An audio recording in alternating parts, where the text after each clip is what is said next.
Hello everyone and welcome to the Loyalton High Newscast. I'm the ever-present Caleb Bradley. Well, I wouldn't say ever-present, but pretty close. And I'm Cassandra Garcia, your other anchor.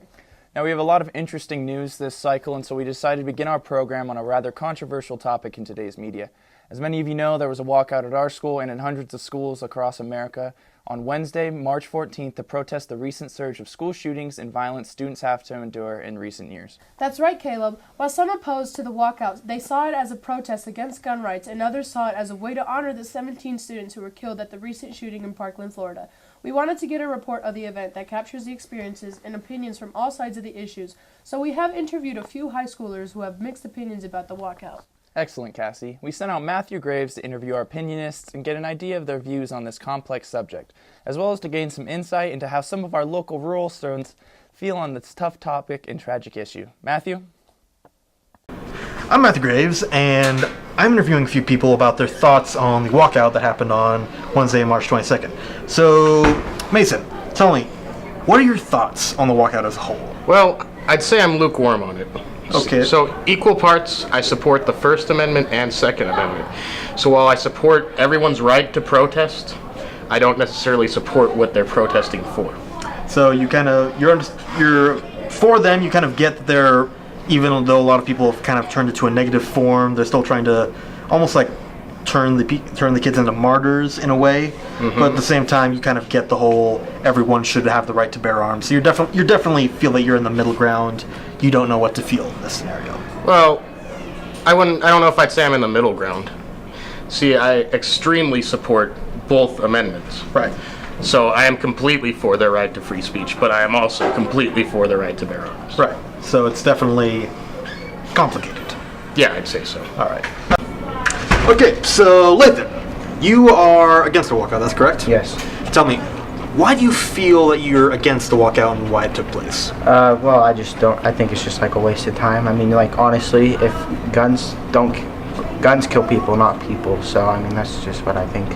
I don't think it was just like. And I mean, you can't bring back the 17 people that died. So I don't really think that's why the walkout should have happened. So you kind of see it as almost just kind of like a wasted point. All the fronts they had for doing the walkout were just kind of moot at that rate. Yeah, it was just mostly a waste of time. I mean, you can't bring back the people that died. Right. And so in regards to the whole issue of the gun violence, and where do you stand on the Second Amendment as a whole? It's very strong in my household. It's very strong in your household, all right. So then overall you just kind of believe they have the right to bear arms, so overall a lot of the arguments were just kind of, they weren't well received. Yes. Okay. So Ruth, what were your thoughts about the walkout that took place on March 22nd? Well, the walkout was something that I really felt like I needed to do personally because the shooting in Parkland really affected me.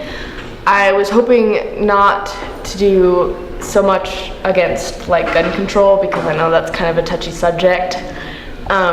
So I wanted to focus really on the kids who died. So I kind of like painted rocks with each of their names on them and like little things about them.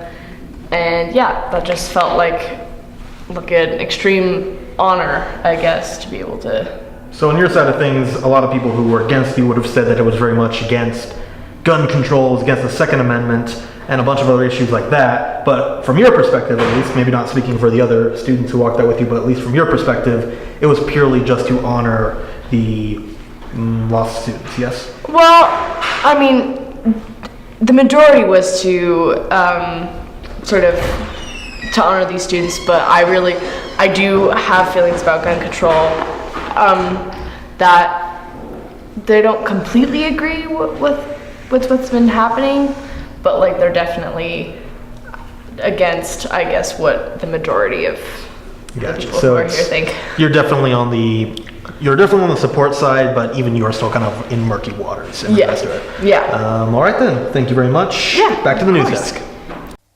In addition to the several events already mentioned, the seniors recently participated in our yearly mock job interviews. For those of you who don't know, the mock job interviews are a local event put on each year by the LHS staff in which they have local business owners or managers come and hold fake interviews for positions at their businesses. That's right. Held on March 22nd, this event was meant to introduce seniors to the ways that one would apply for a job, including filling out the application, writing a cover letter, and creating a professional resume. At the event itself, each member of the group was assigned a community business person to act as an interview, who then proceeded to review their application and resume, as well as just how well the students were prepared for the face-to-face interview. All in all, the interviews went exceptionally well, with each student participating in 5 face-to-face interviews each. That's right, Cassie. The business people who came in to volunteer their time and energy helped trail our seniors were very impressed with our seniors, and it sure did help our students get prepared for life after high school and to getting a job out in the real world. I really enjoyed the experience. What about you, Caleb? For me, I would say that Mrs. Filippini did a great job helping us out and getting us all ready for it. I would say that without her, most of us wouldn't be anywhere near as prepared as we were. Would you agree? I think they went very well, all things considered, and I have to admit, things were very easy to do with the help from Mrs. Filippini and Mrs. Osborne. It definitely went on with very few hitches or issues. Agreed, but before we move on, we have another episode of everyone's favorite silly senior, Joe Wanuka. So here's another episode of What's Joe Doing Today? It's wet. It's flooding. Well, that was fun. Now something really neat. For those of you who think Loyalton only celebrates sports and agriculture, I'd like to take a moment to celebrate some of our local musicians and public speakers. Thanks to the annual Rotary Speech and Music Contest, area youth competed on Saturday, April 14th in both instrumental music and speech, with the topic of the speech contest being, Rotary is making a difference. What about me? That's correct, Cassie. After the local round last month, only 3 competitors moved on to the regional contest. Ruth Masheri and Brock Griffin represented the Loyalton Rotary Club, and they competed against high school students from Quincy and Portola. The competition was fierce, and the quality of musicianship and oration exceptional, with Brock Griffin earning 3rd place in speech contest and Ruth Masheri winning 2nd in her own. Yes, and while they did exceptionally well, they unfortunately missed the mark to move on to the final event in Reno next month. But we're happy to take home some prize money and to have had such a positive experience with local students who care deeply about music and current issues today. Great job to all. Yes, so impressive. And now let's go to Matthew Graves with today's FFA segment. Matthew, what's been happening there? Thanks, Cassie. The local ag members have had a slightly quieter month so far, with only a few noteworthy events going on in the week since our last newscast. One of the latest events to come our way was the local project competition, which occurred on March 28th. This competition focused on the members themselves and their individual projects, as well as how each of them excelled in different projects. The competition was structured as follows. All members were grouped into either advanced or novice, depending on the grade level, and each student was evaluated on an entrepreneurship or a placement SAE. The primary difference is that if a student works for someone, it's considered a placement, whereas it is considered an entrepreneurship if they work individually on their own projects, i.e. an owned animal or equipment. Following the local project competition, several ag students attended the annual Superior Region meeting held in Chico State University on March 22nd. While there, several members competed in the next level of their speaking competitions, Alana Kohlberg for prepared public speaking and Brock Griffin for impromptu. Unfortunately, neither of them progressed to the next round, which would have been state level. Additionally, senior Bodie Griffin attended in order to be awarded for his beef proficiency, an award symbolizing the incredible amount of work and progress that has been put into his SAE for beef production. Finally, 8 upperclassmen attended the meeting in order to be awarded their state degrees, the highest degree attainable for those at the state level. Among them were seniors Madison Hood, Logan Gavin, and Mandy Truitt. The juniors who received this prestigious award were Alana Kohlberg, Anton Lyson, Joseph Richard, Brett Sheridan, and me. That is the majority of the news coming out of the Ag Department this month, so back to you, Hannah. Thanks, Matthew. Now, seeing as we're approaching the end of the year, many seniors are finishing up their senior projects. So, we thought we'd spotlight one project in particular that has stood out above the crowd. With that said, Caleb, how has your project been going? So far it's been great, Hannah, and by the way, thanks for subbing in for Cassie while she's gone. My senior project, which involved working as the assistant coach for our JV basketball team, has gone exceptionally well. I learned a lot about the coaching aspect of sports and got to know several of the JV players better, and it was terrific to watch those freshmen and juniors improve. As a matter of fact, one project that stands out this year and is really a stellar example of what one of our students can do to improve the school if he puts his mind to it is Ezra Eberhardt. Last year, at the end of his junior year, he decided that it was high time for our weight room to get a facelift. For years, our students have been lifting weights, fine-tuning their musculature, and trying to build strength in a space with poor lighting, dilapidated equipment and mats, chipping paint, and an overall depressing atmosphere. Working with his mentor and teacher, Sue Grissel, Ezra got to work removing and throwing out all the old equipment and began painting the walls and cleaning. Next, he got a hold of some new used equipment, and with the help of Mr. Jones, our principal, and the facility staff, was able to purchase new mats and install better mirrors.